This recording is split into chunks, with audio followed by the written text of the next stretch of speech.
Alam mo kung ano ang nangyayari. Nagsisimula mo ng makita. Nakikita mo na ang mga bagay na hindi nakikita ng karamihan.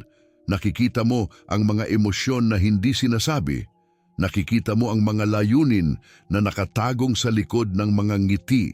Nakikita mo ang mga espiritong naglalakad sa paligid ng mga tao. At ang iyong kaibigan ay nagsasabi sa iyo, ikaw ay masyadong maingal, masyadong intuitive, masyadong sensitive. At ikaw ay nagsisimulang mag-atubili. Nagsisimula kang mag-isip na baka ikaw ay loko, baka ikaw ay may problem, baka ang iyong imahinasyon ay tumatakbo ng mas mabilis kaysa sa katotohanan. Pero alam mo kung ano ang totoo, hindi ka loko, nakikita mo lang, at hindi ito sayang. Ito ay regalo. Ito ay talento. Ito ay karunungan. Ang kakayahang makita sa espiritual na mundo ay isa sa pinakamakapangyarihang kasanayan na maaaring magkaroon ng isang tao. Dahil kapag nakikita mo ang mundo sa pamamagitan ng mga mata ng Diyos, kapag nakikita mo kung ano ang tunay na nangyayari sa likod ng labas, kapag nakikita mo ang halaga at ang layunin at ang pulang suyot ng bawat kaluluwa, kung gayon ay nagbabago ang buhay mo. Nagbabago ang iyong desisyon, nagbabago ang iyong misyon, nagbabago ang kung paano mo tinatrato ang mga tao. Dahil hindi mo na sila nakikita bilang mga bagay, nakikita mo sila bilang mga inuukal na likha ng Diyos. At ito ang kailangan mong malaman ngayon. Ang Diyos ay nag-aalok sa amin ng kakayahang ito. Nag-aalok sa amin ng sight na ito, nag-aalok sa amin ng discernment na ito. Hindi ito para sa ilang piling tao. Hindi ito para sa mga prophet o mga profesional na Kristiyano. Ito ay para sa iyo, para sa iyong buhay, para sa iyong misyon. At ang tanging bagay na kailangan mo ay malaman kung paano tingnan. Paano bukas ang iyong mga mata? Paano makinig sa tinig na hindi maririnig ng iba? Ngayon, bago tayo magsimula, kailangan mong maintindihan kung ano talaga ang ibig sabihin ng makita sa espiritual na mundo. Dahil maraming tao ang nag-iisip na ito ay tungkol sa mga ghost o mga demon o mga hallucination na dulot ng stress. Hindi. Ang makita sa espiritual na mundo ay tungkol sa pag-unawa, tungkol sa discernment, tungkol sa kakayahang makita kung ano ang tunay na nangyayari sa ibabaw ng surface.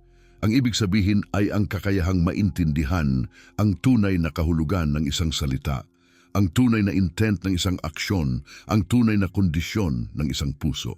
Ang ibig sabihin ay ang kakayahang makita ang mga pattern, ang mga tanda, ang mga babala, ang mga oportunidad na hindi nakikita ng iba dahil sila ay nakatuon sa labas. Ikaw ay nakatuon sa loob at ito ay kung paano gumagana ang Diyos. Ang Diyos ay hindi gumagamit ng mga taong walang discernment. Ang Diyos ay gumagamit ng mga taong nakikita kung ano ang tunay. Dahil kung hindi mo makikita ang tunay, kung hindi mo mako-comprehend ang galing, kung hindi mo maintindihan kung ano ang nangyayari, kung gayon ay hindi mo makakagawa ng tamang desisyon. At ang Diyos ay hindi dapat ng mga taong nagdesisyon ng blind. Ang Diyos ay nangangailangan ng mga taong nakikita. Kaya ngayong ito ang aming paglalakbay. Ito ay tungkol sa pagbukas ng iyong mga mata. Tunay na pagbukas, huwag sa pisikal na paraan, sa espiritual. Kaya makinig ng mabuti.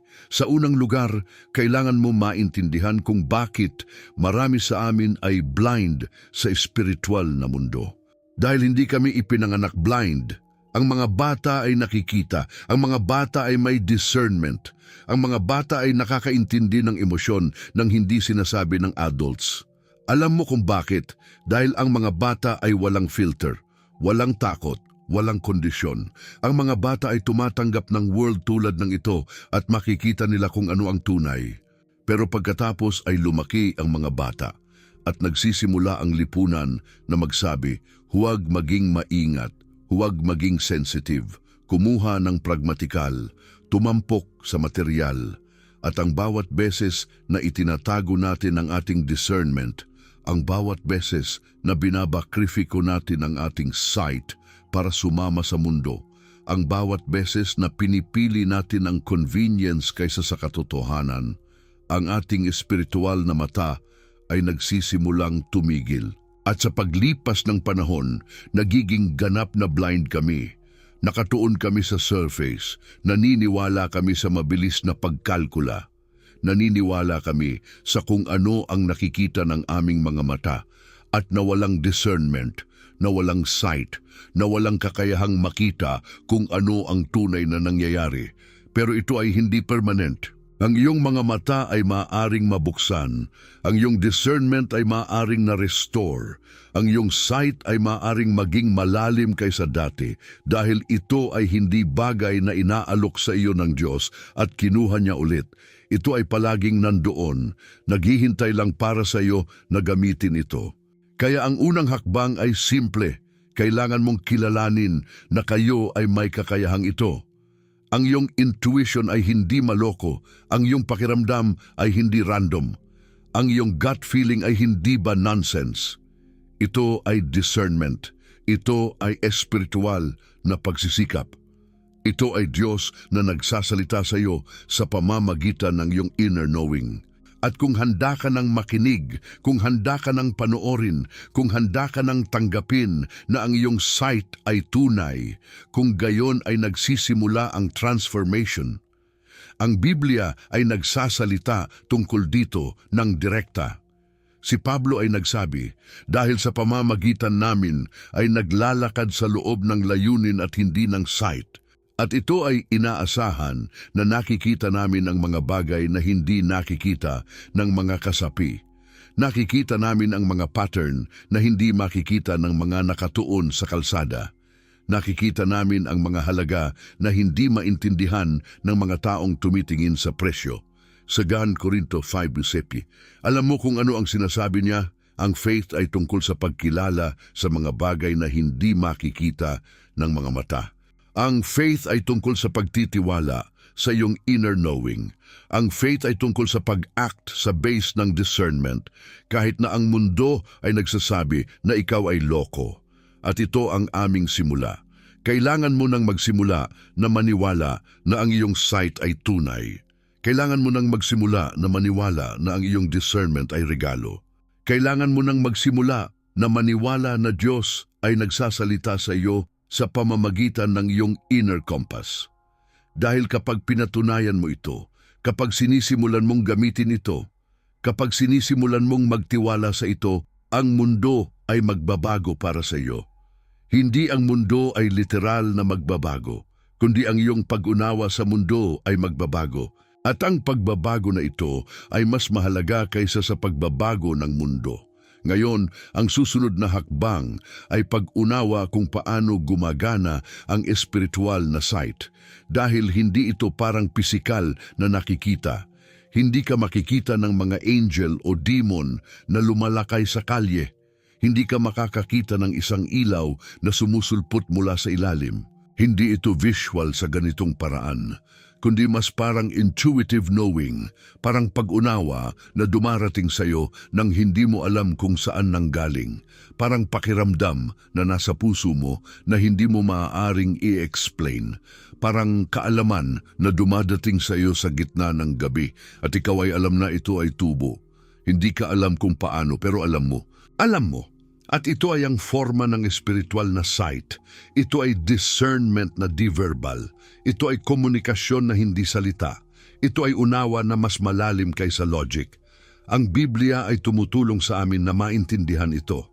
Sinabi ng propeta na Habakuk, ang aking kaluluwa ay nagsasahing tuloy-tuloy na ito ang aming pag-unawa. Habakuk 2:1, alam mo kung ano ang sinasabi niya? Ang aming puso ay may sariling pagsasalita. Ang aming kaluluwa ay may sariling komunikasyon. At kapag nakinig kami, kapag tahimik kami sa loob, makikita namin kung ano ang tunay. Nakikita namin sa pamamagitan ng aming puso, hindi sa pamamagitan ng aming utak. Kaya ang spiritual na sight ay hindi intellectual exercise. Hindi ito tungkol sa pag-analyze o pag-theorize. Ito ay tungkol sa pag-feel, pag-sense, pag-perceive. Ito ay tungkol sa pagiging malapit sa iyong inner truth. Ito ay tungkol sa pagtiwala sa iyong instinct. Ito ay tungkol sa pakinig sa iyong kaluluwa. At kapag natutunan mo kung paano gawin ito, kapag nagiging natural para sa iyo ang pag-listen sa inner voice, kung gayon ay nagsisimula kang makita ng mga bagay na hindi nakikita ng iba. Nagsisimula kang maintindihan ang mga pattern. Nagsisimula kang makita ang tunay na intensyon ng mga tao. Nagsisimula kang makita kung sino ang safe at sino ang may hidden agenda. Nagsisimula kang makita kung ano ang oportunidad at ano ang trap. Nagsisimula kang makita kung paano gumagana ang mundo sa tunay na paraan. At ito ay hindi magic. Hindi ito psychic ability na kailangan mong bumili sa internet. Hindi ito special gift na para lang sa ilang. Ito ay simpleng paggamit ng iyong discernment. Ito ay simpleng pakikinig sa iyong inner compass. Ito ay simpleng pagiging willing na maging weird, maging sensitive, maging maingat sa mundo na gusto mong maging practical at numb. Kaya kung ito ang iyong pangako, kung ito ang iyong pagnanais, kung ito ang iyong handog sa Diyos, kung gayon ay simula, ang susunod na hakbang ay pag-develop ng iyong sight. Dahil hindi ito nangyayari overnight. Hindi ito nangyayari dahil nag-pray ka minsan. Ito ay napapala. Ito ay napapahusay. Ito ay nakultivate sa pamamagitan ng pagsasanay. Tulad ng anumang skill, ang spiritual na discernment ay nangangailangan ng practice. Kailangan ng focus. Kailangan ng intention. At ang unang practice ay simple. Kailangan mong maturo na mag-pause. Maraming tayo ay kumakahoy ng mabilis. Tumakbo mula sa isa't isa na bagay. Hindi kami kumukupas. Hindi kami tumitigil. Hindi kami nag-o-observe. Kami ay tumakbo. At kapag tumatakbo kami, hindi namin nakikita ang mga subtlety. Hindi namin nakikita ang mga fine detail. Hindi namin nakikita ang mga warning sign na nakalagay sa harapan ng aming mga mata dahil kami ay masyadong mabilis, masyadong distracted, masyadong caught up sa pagkakahon at hindi sa pagkakaalam. Kaya ang unang practice ay maturo na mag-pause. Kapag may desisyon ka na kailangan gawing pause, kapag may tao na lumalabas sa iyo at pakiramdam mo ay off, pause. Kapag may oportunidad na dumarating at excited ka nang tumanggap, pause. At sa pause na yan, tanungin ang iyong sarili. Bakit ito ay nararamdaman ko? Ano ang gusto sabihin ng iyong puso? Ano ang iyong kaluluwa ay nag-say? At makinig sa sagot. Hindi sa iyong logical mind, sa iyong inner knowing, dahil doon ay nagsasalita ang Diyos. Hindi sa iyong isip, sa iyong puso. Ang Biblia ay nagsasabi, ang mga anak ng Diyos ay guided ng Spirit ng Diyos. At ang Spirit na ito ay hindi nagsasalita sa iyo sa verbal words. Siya ay nagsasalita sa iyo sa pamamagitan ng iyong inner sense, ang pamamagitan ng iyong intuition, ang pamamagitan ng iyong peace o ang iyong discomfort, ang pamamagitan ng iyong sure na alam o ang iyong naging doubt. Romana 8:14. Kaya ang Spirit ay nandoon, nagsasalita, ang kailangan mo ay makinig, ay ang susunod na practice ay maturo na observe. Dahil maraming tayo ay makikita pero hindi namin nire-register kung ano ang aming nakikita. Nakikita namin ang iyong mukha pero hindi namin nakikita ang expression. Nakikita namin ang iyong salita pero hindi namin nakikita ang emosyon sa likod nito. Nakikita namin ang iyong aksyon pero hindi namin nakikita ang pattern. Kaya ang practice ay maging observant, tingnan ang mga detalye, tingnan kung paano nag-react ang katawan, tingnan kung ano ang sinasabi ng mukha kapag walang salita. Tingnan kung ano ang nadidiscover mo sa pamamagitan ng pag-observe na hindi mo matututunan sa pamamagitan ng pakikinig. At ito ay meditative practice. Ito ay tungkol sa pagiging present. Ito ay tungkol sa pagbibigay ng buong atensyon. Dahil maraming tayo ay physically present pero mentally absent. Kami ay nakinig sa tao pero nag-isip kami kung ano ang susunod nating sasabihin. Kami ay nakikita ang mundo pero nag-aalala kami tungkol sa bukas. Kami ay hindi fully na nandoon. At kapag hindi ka fully present, hindi mo nakikita ang mga bagay.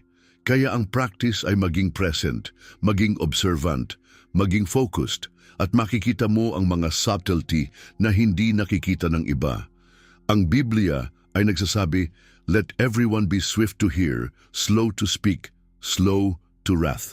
Santiago 1:19. Alam mo kung ano ang sinasabi nito. Makinig ng mabuti, tingnan ng mabuti, kilalanin ng mabuti, at pagkatapos ay magsalita. Kaya maraming tayo ay tumatawid ang order na ito.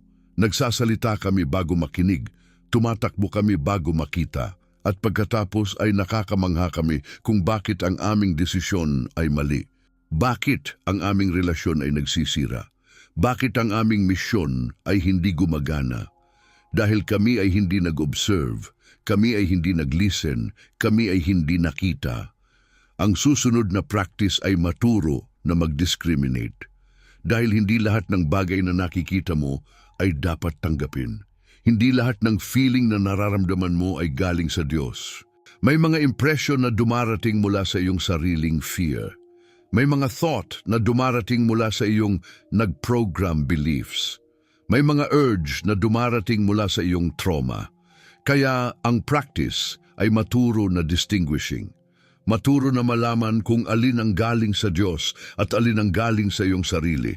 Maturo na malaman kung alin ang discernment at alin ang judgment. Maturo na malaman kung alin ang wisdom at alin ang manipulation. At paano mo alam ang pagkakaiba?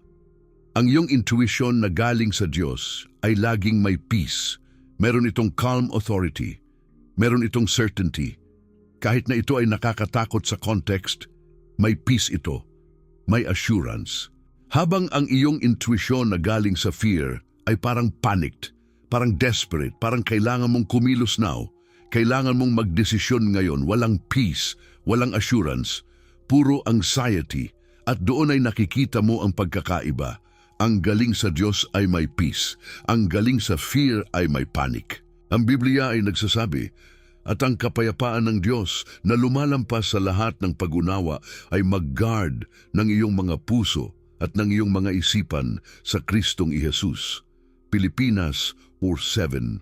Kaya ang guide ay peace. Kapag may peace ka, kaya mong sumunod. Kapag walang peace, iwanan mo ito. Simple lang yan, peace o walang peace, sumusunod o umaalis. Kaya ang practice ay maturo na mag-trust sa iyong peace. Kaya ang practice ay maturo na basahin ang iyong emotional compass. Dahil doon ay nagsasalita ang Diyos. Ang susunod na practice ay maturo na mag-ask. Dahil maraming tayo ay tumatanggap ng surface at hindi nag-dig deeper. Nakuha ng information at hindi nag-verify, nakinig sa version at hindi nag-investigate. At pagkatapos ay nagulat kami na ang information ay malayo at ang version ay bias at ang totoo ay mas complex kaysa aming naisip. Kaya ang practice ay maturo na mag-ask. Mag-ask ng malalim, mag-ask ng specific, mag-ask ng may curiosity. Hindi para manalo ang argument o patunayan ang punto mo, kundi para sundin ng truth. Dahil ang truth ay mas malalim kaysa surface. Ang truth ay nangangailangan ng investigation.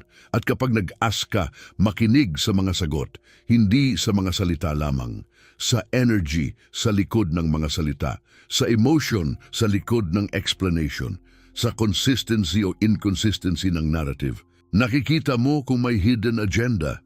Nakikita mo kung may denial. Nakikita mo kung may truth.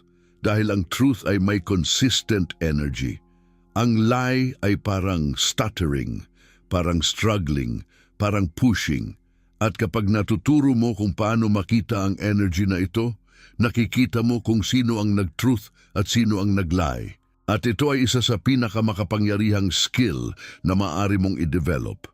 Ang Biblia ay nagsasabi at ang wisdom mula sa itaas ay una pure, kung gayon ay peaceful, gentle, open to reason, puno ng mercy at good fruit, impartial at sincere.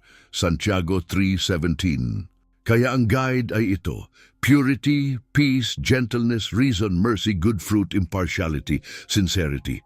Kung may isa o dalawa ng mga ito, pero hindi lahat, kung gayon ay may something off. May something na hindi pure, May something na hindi peaceful, may something na hindi aligned. Kaya ang practice ay maturo na mag-check against this standard, maturo na mag-ask, maturo na mag-investigate, maturo na mag-discern. Ngayon, ang susunod na level ay maturo na mag-perceive ang energy. Dahil bawat tao, bawat place, bawat situation ay may energy, may frequency, may vibration, at ang iyong spiritual na mata ay maaaring maturo na makita ang frequency na ito. At kapag makikita mo ito, makikita mo agad kung ano ang totoo. Makikita mo kung safe ang space. Makikita mo kung toxic ang tao. Makikita mo kung aligned ang misyon. Makikita mo kung manipulative ang agenda. Ang energy ay hindi mababago. Ang energy ay lumilitaw na kinabukasan inaasahan. Ang energy ay reflection ng inner state. Kaya kapag natutunan mo kung paano basahin ang energy, hindi mo na kailangang mag-guess, hindi mo na kailangang mag-doubt. Alam mo agad kung ano ang truth dahil ang energy ay hindi pumupi, ang energy ay hindi nagsisinungaling, ang energy ay ang tunay na face ng reality. At paano mo matuturo na makita ang energy? Sa pamamagitan ng pag-feel, sa pamamagitan ng pag-sense, sa pamamagitan ng pagiging alert sa iyong body reaction. Kapag pumapasok ka sa isang room, ano ang pakiramdam? Relaxed o tense? Light o heavy? Ang iyong katawan ay alam. Kapag nakakonekta ka sa tao, ano ang pakiramdam? Open o closed? Warm o cold? Ang iyong intuition ay alam.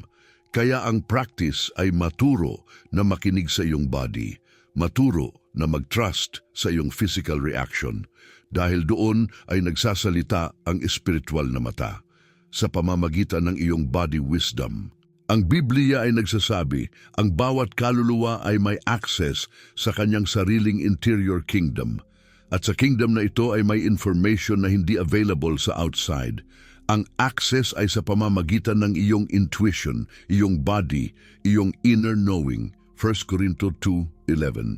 Kaya ang iyong body ay templo, ang iyong intuition ay templo, ang iyong inner knowing ay templo, at doon ay nagsasalita ang Diyos, nasa loob, hindi sa labas. Ang susunod na practice ay maturo na mag-process ng information sa multi-layered way.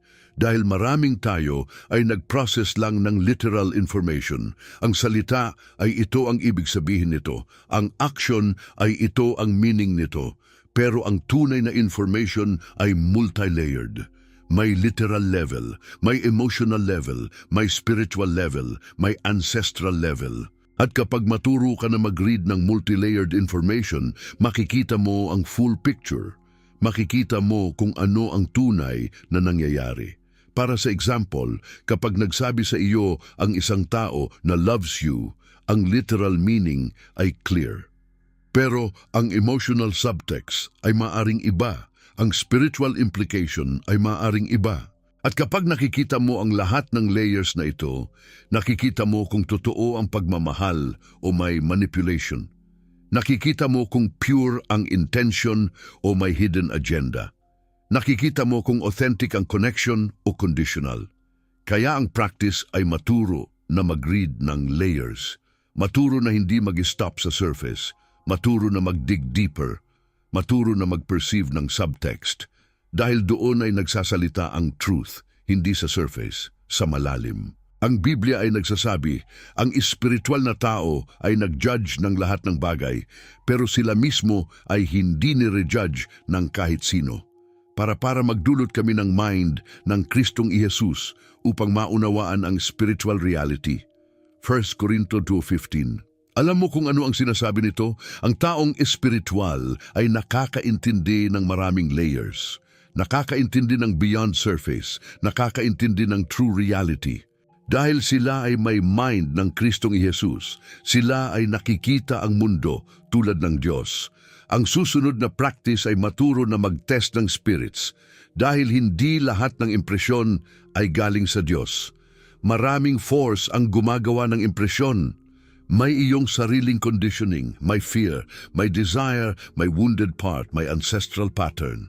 Kaya ang practice ay maturo na mag-question, maturo na mag-verify, maturo na mag-test. At paano mo tinetest? Una, tanungin ang iyong sarili kung ito ay in alignment sa character ng Diyos. Ang Diyos ay love. Ang Diyos ay truth. Ang Diyos ay justice. Ang Diyos ay compassion. Kung ang impression ay hindi aligned sa mga ito, kung gayon ay hindi galing sa Diyos. Pangalawa, tanungin kung ito ay nag-create ng fruit. Ang fruit ng Spirit ay love, joy, peace, patience, kindness, goodness, faithfulness, gentleness, self-control. Kung ang impression ay nag-create ng opposite, kung gayon ay hindi galing sa Diyos. Pangatlo, tanungin kung ito ay aligned sa Biblia. Ang Biblia ay reference point. Kung ang impression ay contradict sa Biblia, kung gayon ay dapat mag-second guess.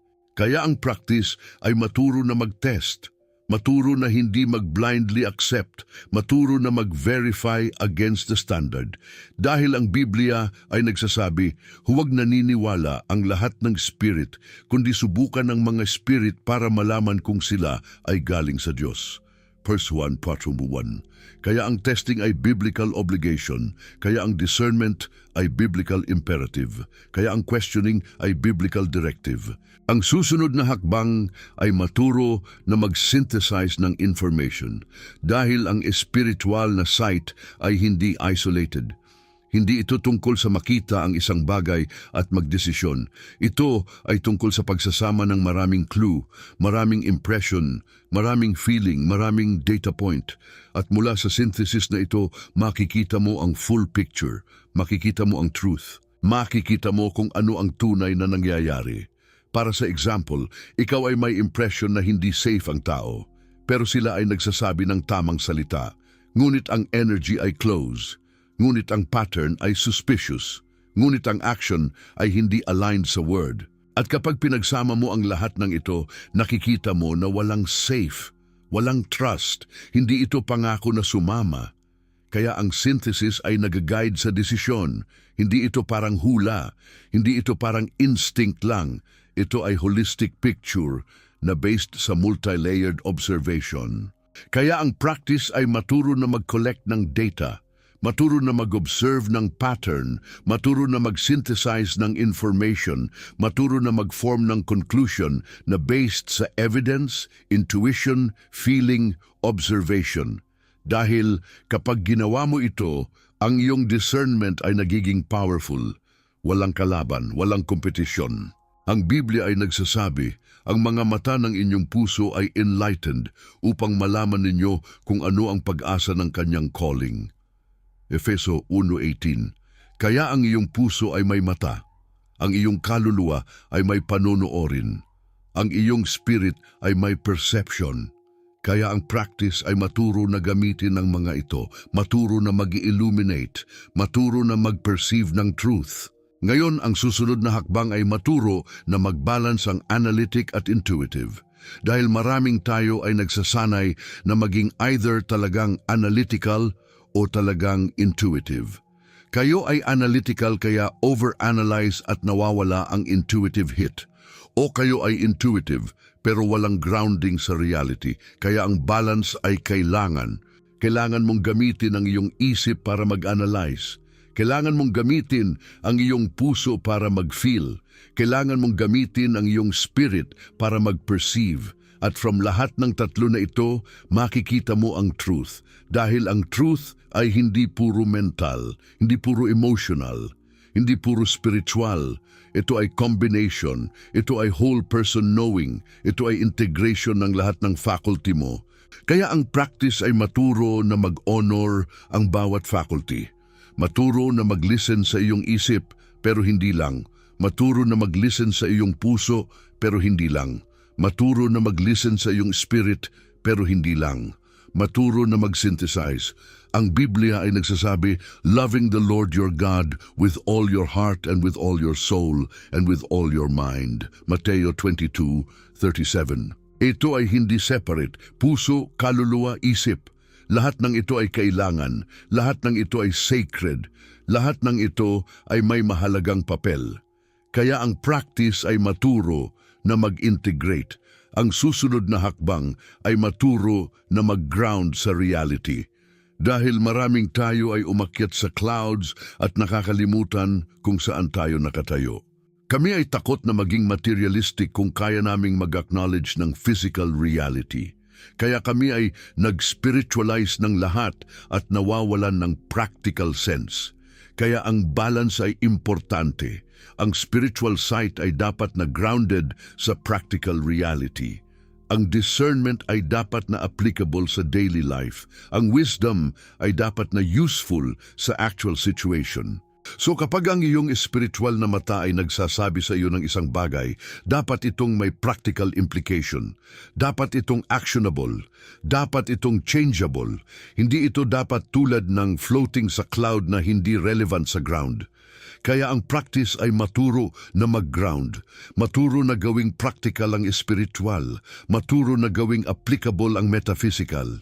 Ang Biblia ay nagsasabi, ang faith without works ay dead. Santiago 2:26, kaya ang iyong spiritual sight ay dapat na mag-translate sa action. Ang iyong discernment ay dapat na mag-result sa desisyon. Ang iyong wisdom ay dapat na mag-change ng iyong pag-live.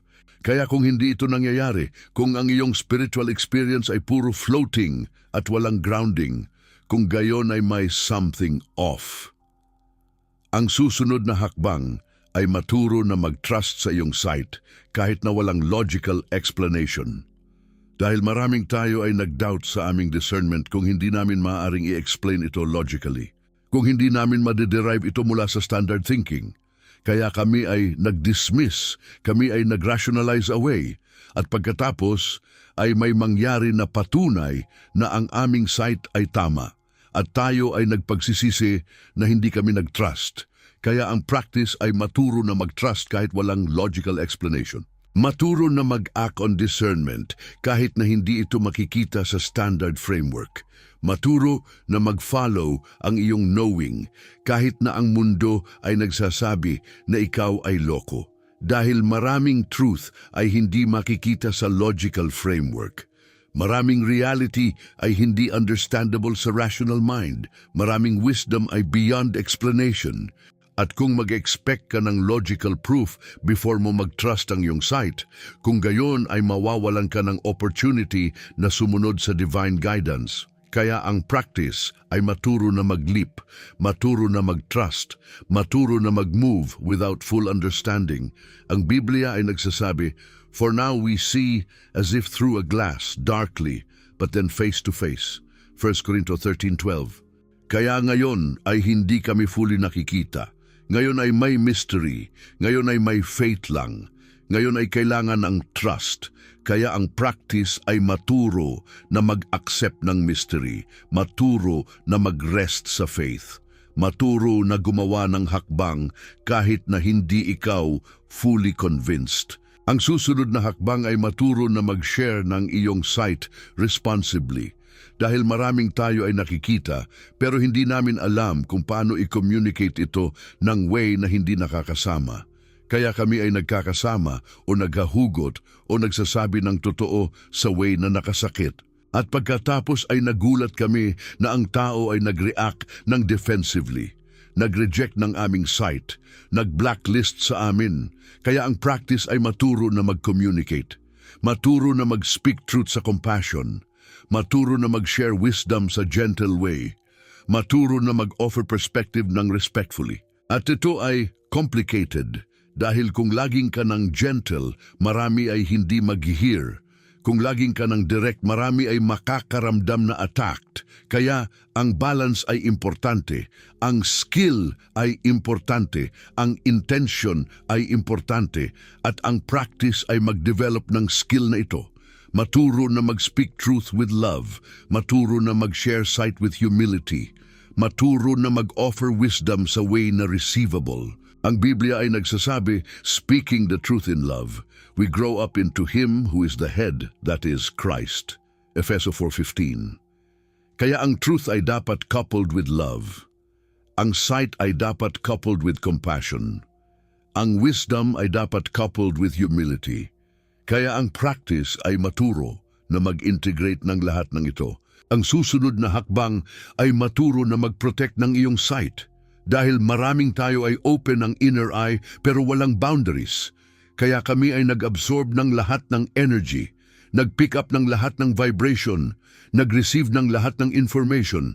At pagkatapos ay overwhelmed kami, drained kami, confused kami. Kaya ang practice ay maturo na mag-protect. Maturo na mag-set ng boundaries sa spiritual level. Maturo na mag-discern kung ano ang aming energy at ano ang energy ng iba. Maturo na mag-shield at kung paano ito ginagawa sa pamamagitan ng conscious intent, sa pamamagitan ng prayer, sa pamamagitan ng visualization, sa pamamagitan ng grounding sa iyong body, sa pamamagitan ng pagiging intentional sa kung sino ang pinag-give mo ng access sa iyong energy. Kaya ang practice ay maturo na mag-guard, maturo na mag-protect, maturo na mag-discern kung sino at ano ang welcome sa iyong inner space. Ang Biblia ay nagsasabi, above all else, guard your heart, for it is the wellspring of life. Proverbs 4:23.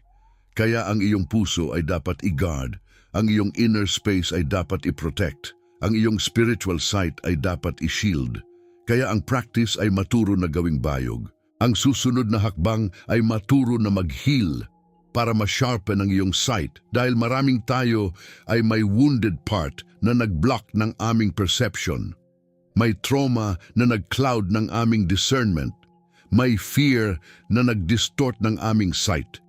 Kaya ang practice ay maturo na mag-heal, maturo na mag-process ng iyong wounds, maturo na mag-integrate ng iyong shadow. Dahil kapag ginawa mo ito, ang iyong sight ay nagiging clearer, ang iyong discernment ay nagiging sharper, ang iyong wisdom ay nagiging deeper. Dahil ang unhealed wound ay parang filter, ang trauma ay parang lens, ang fear ay parang barrier. At kapag may mga ito sa iyong inner field, ang iyong sight ay distorted, ang iyong perception ay skewed, ang iyong judgment ay affected. Kaya ang healing ay essential. Ang healing ay hindi luxury. Ang healing ay necessity para sa clarity.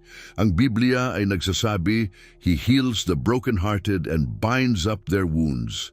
Psalm 147:3. Kaya ang healing ay biblical.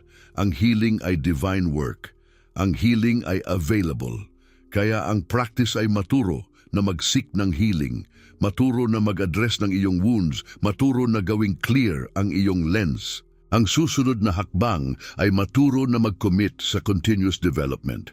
Dahil ang spiritual na sight ay hindi one-time achievement, hindi ito graduation, hindi ito finale, ito ay lifelong practice, ito ay continuous refinement, ito ay never-ending journey.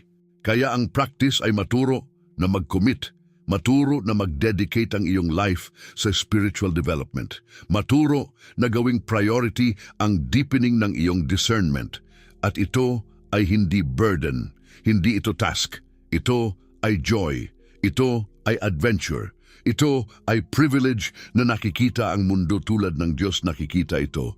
Kaya ang practice ay maturo na mag-fall in love with the process, maturo na mag-appreciate ang journey, maturo na mag-celebrate ang small revelations dahil ang bawat revelation ay step towards clarity.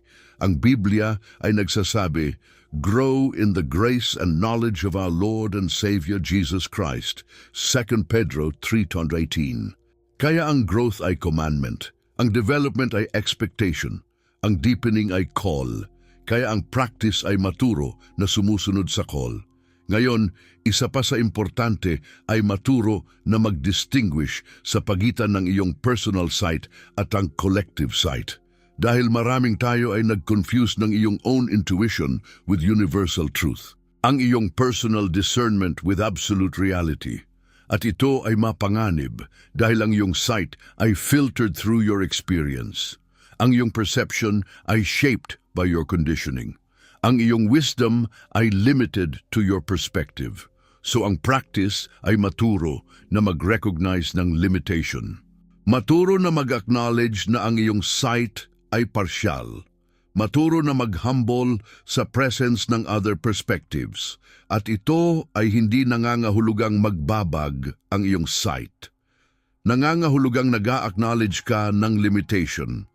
Nangangahulugang willing ka na mag-learn mula sa iba. Nangangahulugang hindi ka absolutist sa iyong perspective. Kaya ang practice ay maturo na mag-hold lightly, maturo na mag-stay curious, maturo na mag-remain open. Ang Biblia ay nagsasabi, "For now I know in part, then I shall know fully." 1 Corinto 13:12. Kaya ngayon ay partial lang kami, ngayon ay limited lang kami, ngayon ay may blindness pa. Kaya ang practice ay maturo na mag-acknowledge ng blindness, maturo na mag-accept ng limitation, maturo na mag-collaborate sa iba para makita ang fuller picture. Ang susunod na hakbang ay maturo na mag-use ng iyong sight para sa good, dahil ang spiritual discernment ay hindi for personal advantage. Hindi ito para sa power, hindi ito para sa control, ito ay para sa serving, ito ay para sa healing, ito ay para sa contribution sa mundo. Kaya ang practice ay maturo na mag-align ng iyong sight sa iyong mission. Maturo na gawing extension ng iyong service. Maturo na gawing instrument ng compassion. At kung hindi mo ginagawa ito, kung ang iyong sight ay nananatiling isolated at selfish, kung gayon ay nag-distort ito, ang gift ay nagiging curse, ang power ay nagiging oppression, ang wisdom ay nagiging arrogance. Kaya ang practice ay maturo na mag-dedicate ng iyong sight sa good. Maturo na gawing servant leadership. Maturo na gawing instrument ng love. Ang Biblia ay nagsasabi, "Serve one another humbly in love." Galata 5:13. Kaya ang iyong sight ay dapat mag-serve. Ang iyong discernment ay dapat mag-uplift. Ang iyong wisdom ay dapat mag-heal. Kaya ang practice ay maturo na mag-ask kung paano mo magagamit ang iyong gift para sa good ng iba. Ang susunod na hakbang ay maturo na mag-expect na ang iyong sight ay mag-evolve dahil hindi static ang spiritual development. Hindi ito linear, ito ay spiral, ito ay ever-deepening. Kaya ang practice ay maturo na mag-expect ng change, maturo na mag-welcome ang new understanding, maturo na mag-release ang old framework kung kailangan. At ito ay scary dahil gusto natin ng certainty. Gusto natin ng fixed truth, gusto natin ng permanent ground. Pero ang spiritual reality ay alive. Ito ay dynamic. Ito ay constantly inviting us sa deeper understanding. Kaya ang practice ay maturo na mag-surrender sa evolution. Maturo na gawing flexibility, maturo na mag-trust sa process. Ang Biblia ay nagsasabi, "And we, who with unveiled faces all reflect the Lord's glory, are being transformed into His image with ever-increasing glory." 2 Corinto 3:18. Kaya ang transformation ay never-ending, ang deepening ay continuous, ang revelation ay never stopping. Kaya ang practice ay maturo na mag-expect ito at mag-celebrate ito. Ngayon, let me talk about specific way na makikita mo ang hidden reality, dahil maraming tayo ay gusto ng practical guidance. Gusto ng concrete steps. So let me share. Una, learn to notice energy shifts. Kapag may pagbabago sa energy ng space or person, notice it. Huwag i-ignore, huwag i-rationalize. Notice. Ask yourself kung ano ang caused the shift. Kung alin ang nag-trigger. Dahil ang energy shift ay message. Ang energy shift ay indication na may something na nag-change. Kaya ang practice ay mag-attune sa subtle shift. Pangalawa, learn to read the subtext. Kapag nagsasalita ang tao, makinig sa word pero mag-notice din sa intonation. Notice sa pace, notice sa pause, notice sa kung saan sila nag-accelerate at kung saan sila nag-hesitate. Dahil ang subtext ay nag-reveal ng inner truth. Ang inner hesitation ay nag-signal ng doubt.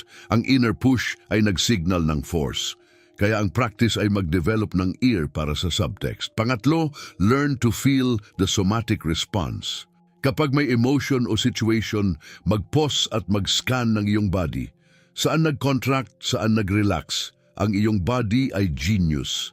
Ang iyong body ay alam, kaya mag-listen sa body. Ang body wisdom ay never wrong. Pang-apat, learn to identify projection. Maraming tayo ay nag-project ng aming own fear o desire sa iba. nag-create ng narrative na hindi grounded sa truth. Kaya ang practice ay maturo na mag-recognize ng projection. Maturo na tanungin ang iyong sarili kung ang iyong perception ay objective or subjective. Maturo na mag-reality check. Panglima, learn to distinguish presence from performance. Maraming tayo ay mask, maraming tayo ay perform. Kaya ang practice ay maturo na makita ang difference. Makita kung sino ang authentic at sino ang playing role. Ang presence ay may congruence, ang performance ay may incongruence.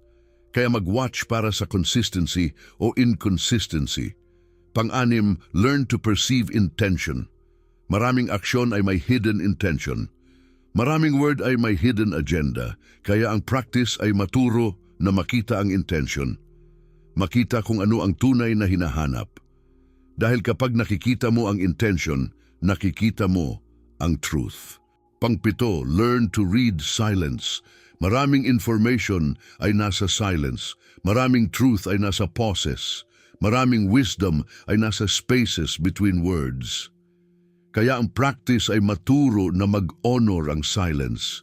Maturo na mag-listen sa walang sinabi. Dahil doon ay nagsasalita ang deepest truth. Pangwalo, learn to perceive essence beyond form.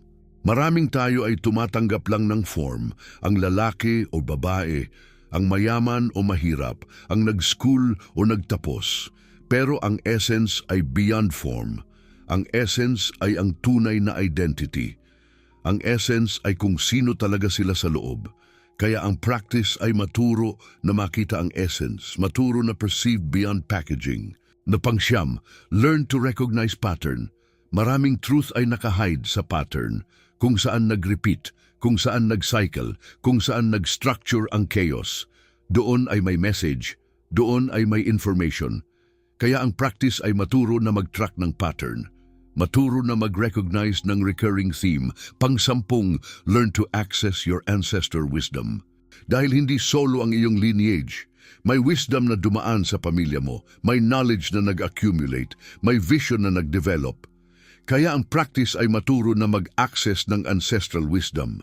Maturo na mag-honor ang legacy. Maturo na mag-tap sa collective knowing.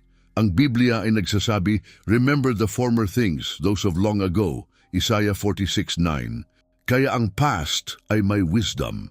Ang ancestors ay may guidance. Ang lineage ay may gift. Kaya ang practice ay maturo na mag-access, maturo na mag-honor, maturo na mag-integrate. Ngayon, I want to address ang challenge dahil maraming tayo ay may gift ng sight pero hindi kami equipped para dito. Hindi kami trained, hindi kami supported. Kaya marami sa atin ay nag-suppress ng gift, nag-hide, nag-deny. At ito ay cause ng deep wounding. Cause ng internal conflict, cause ng disconnection from our power. So ang first challenge ay accepting the gift. Maturo na mag-acknowledge na ikaw ay may sight. Maturo na mag-stop na mag-doubt. Maturo na mag-own ang gift. Hindi ito madness, hindi ito delusion. Ito ay legitimate ability. Ito ay valid talent. Ito ay recognized sa Biblia. Kaya ang practice ay maturo na mag-accept. Ang second challenge ay integrating the gift. Dahil maraming tayo ay nag-spiritualize ng gift pero hindi kami nag-ground. Hindi kami nag-integrate sa daily life. Hindi kami nag-apply sa practical situation. Kaya ang practice ay maturo na gawing functional. Maturo na gawing applicable. Maturo na gawing useful sa buhay. Ang third challenge ay protecting the gift. Dahil maraming tayo ay nag-overshare, nag-overexpose, nag-allow ng intrusion, at pagkatapos ay nag-damage, nag-isolate, nag-shutdown. Kaya ang practice ay maturo na mag-protect, maturo na mag-set ng boundaries, maturo na mag-discern kung sino ang safe. Ang fourth challenge ay developing confidence in the gift. Dahil maraming tayo ay doubt pa rin even after nag-validate. Maraming tayo ay nag-second guess kahit na ang sight ay accurate. Kaya ang practice ay maturo na mag-trust, maturo na mag-build ng confidence, maturo na mag-act on discernment even without full certainty.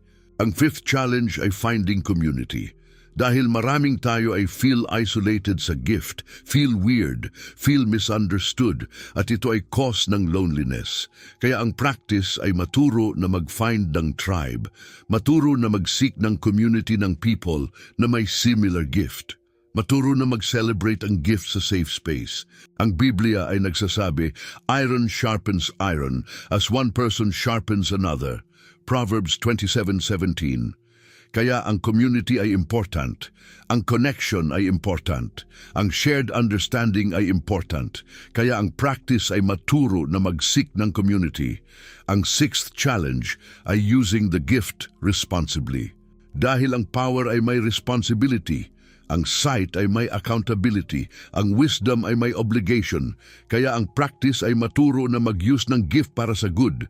Maturo na mag-resist sa temptation na gumamit para sa control. Maturo na mag-dedicate sa serving. Ang seventh challenge ay continuing to develop. Dahil maraming tayo ay nag-level up then, nag-plateau, nag-comfortably sa kung nasaan na kami, hindi na nag-push further, hindi na nag-explore deeper. Kaya ang practice ay maturo na mag-commit sa continuous learning. Maturo na hindi mag-settle, maturo na mag-push sa edge. Ang Biblia ay nagsasabi, as iron sharpens iron, as one person sharpens another, Proverbs 27:17.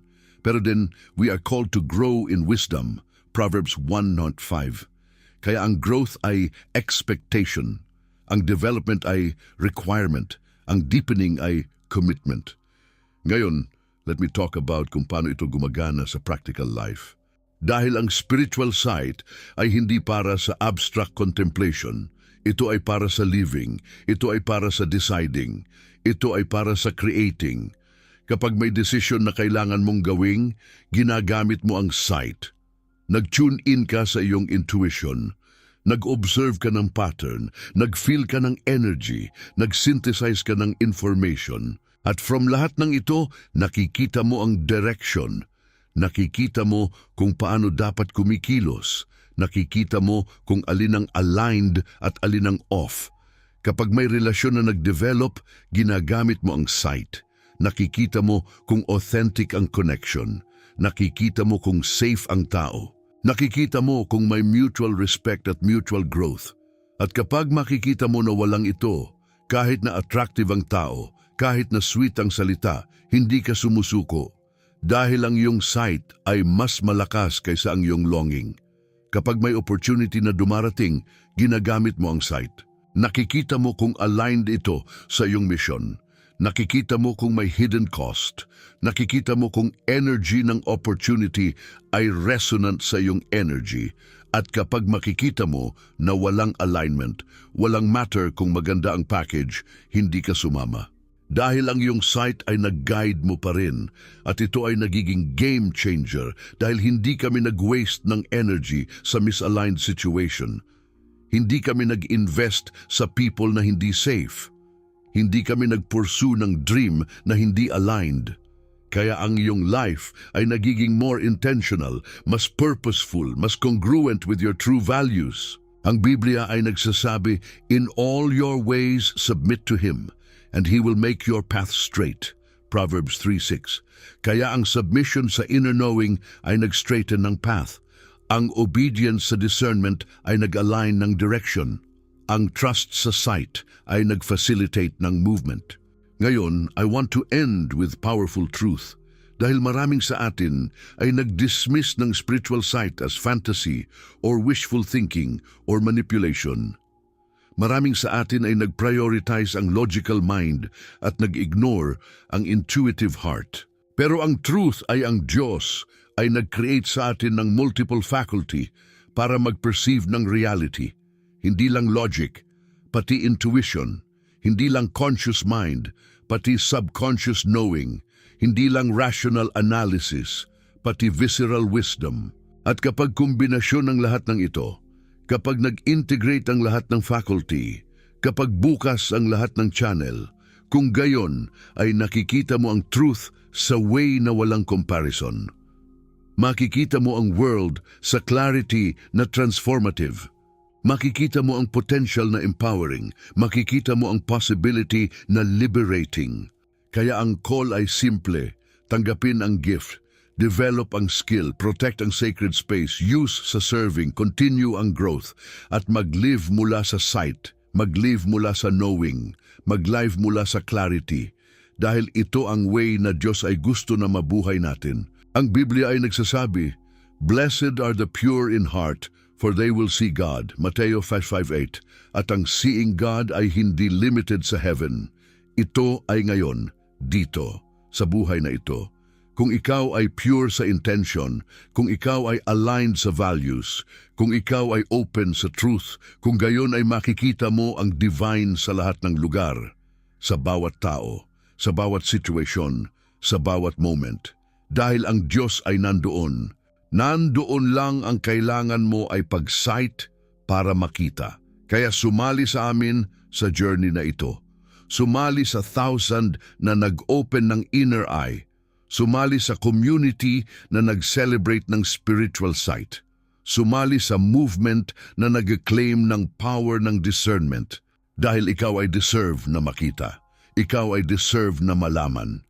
Ikaw ay deserve na maging empowered sa iyong clarity. At kung nag-start ka ng journey na ito, mag-expect na magbabago. Mag-expect na world mo ay hindi na mukhang pareho.